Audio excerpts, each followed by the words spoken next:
Hello student, today in the 10th class economics I am going to start the books of economics in 10th class where we have to study the 4 lessons. These 4 lessons which are very important, and today there is a introduction over the economics books, and I will tell you about the all these 4 lessons and what is the planning and how do we study these lessons.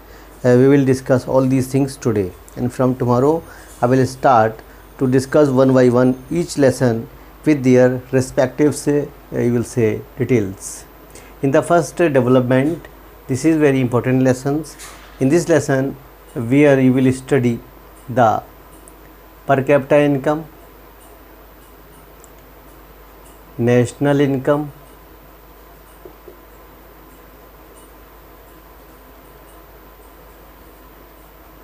criterions for the development and the goals for development.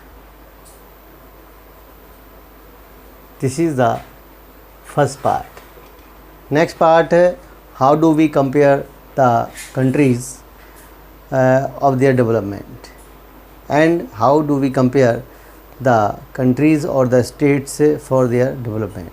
Then our next topic in the lesson is public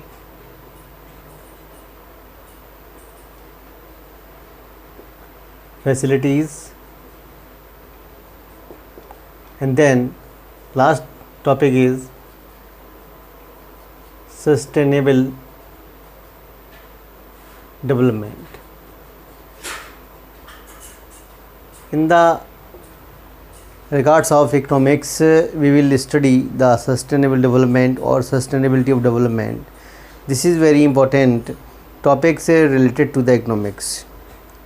In the first, I want to focus over the term development. Development means when we feel the upgradation, when we feel the kind of the process which we are feeling the better than the previous condition, that is known as a development. Development means when we find the differences in the age, in the income, in the per capita income, in the national income, in the environment, in the status of life, or in any kind of the way, or our thoughts also, our notions also.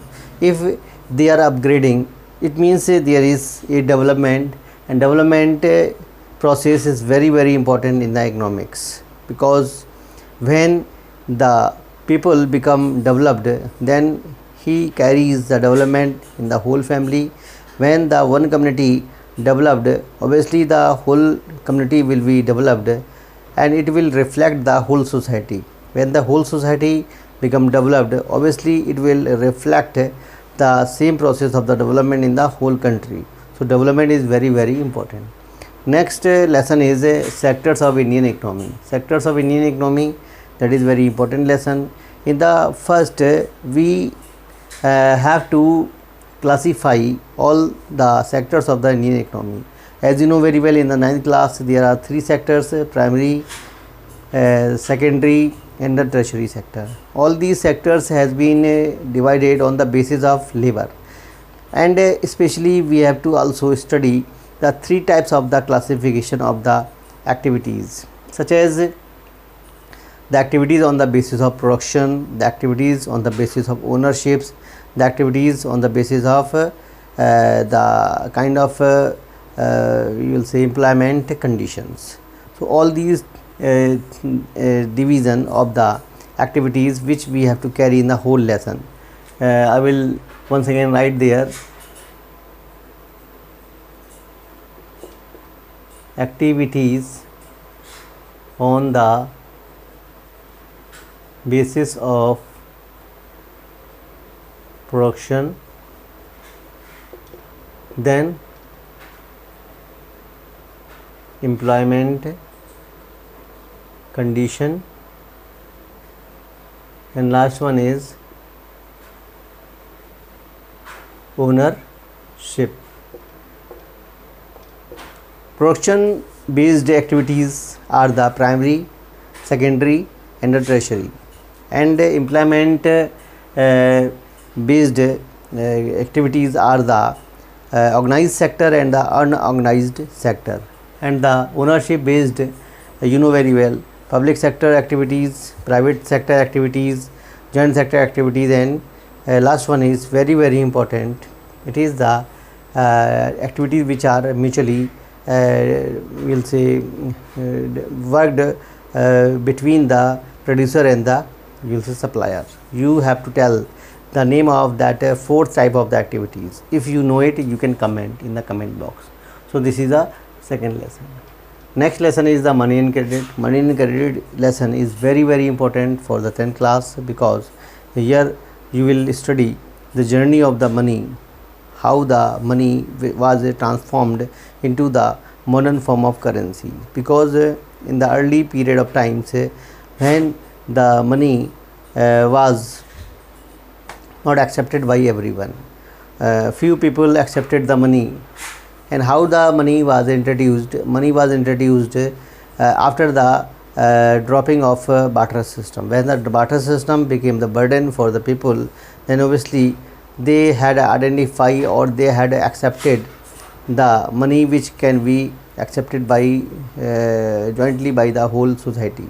So in such a way we will see the journey of money, where we will see the modern form of the currency, where we will study them, the coins to the check, and then we will also study the sources of the credit, where we will see the formal sources and the informal sources. Then we will see also the function of banks, how do the banks mediate between the people who have the much money and who have need the money. So all these things we will study. And last one topic which is very very important, the self-help group. It is very important topic for the exam purpose. Mostly I have observed 3 mark question has been appeared in the lesson. So this is very important lesson. Last lesson is the globalizations and the Indian economy. Globalization is a process where we will see the movement of the goods, services, people and many things across the world. That is called a globalization. Globalizations can be considered in the economics through the economic activities, where we will see how the development of one countries reflect the development of other countries, as there are different type of the agent, different type of the elements which are also processing the development globalizations in the entire world. These elements, these agents are the multinational companies, then WTO, then many of the other elements such as the special economic zone, the will say foreign trade, foreign industries, then the you will say global currency also, such as the dollar, also playing a very important role for processing the globalizations in the whole world. Globalization is very fairly or not fairly, we have to also discuss this topic in the lesson, because globalizations is a process which was adopted in India after 1991, when Indian government had felt that the country is ready to accept the process of development after 1991, and then this process was started. So many of the thinkers thought India had also introduced the process of liberalizations, where many of the liberty or the very soft corner has been given by the government to the many of the world top class industries. Now they can arrive in India and they can open their market, but many of the merits and demerits can be seen after it. So student, we will discuss all these lessons one by one, and we will you will say observe everything very you will say closely, very deeply. If any kind of the problem you can face during the lesson which is delivered by me, so you can deliver your comment also in the comment box, so that I can understand what is the problem of you are facing. So student, we will start our lesson from tomorrow, and then you also prepare the lesson by reading the books, then you will listen my videos, so obviously they will help you to understand well. So student, thank you to listen me and watching me my this first day video over the economics lesson. This is the introductory lectures over the economics. So student, thank you, bye bye.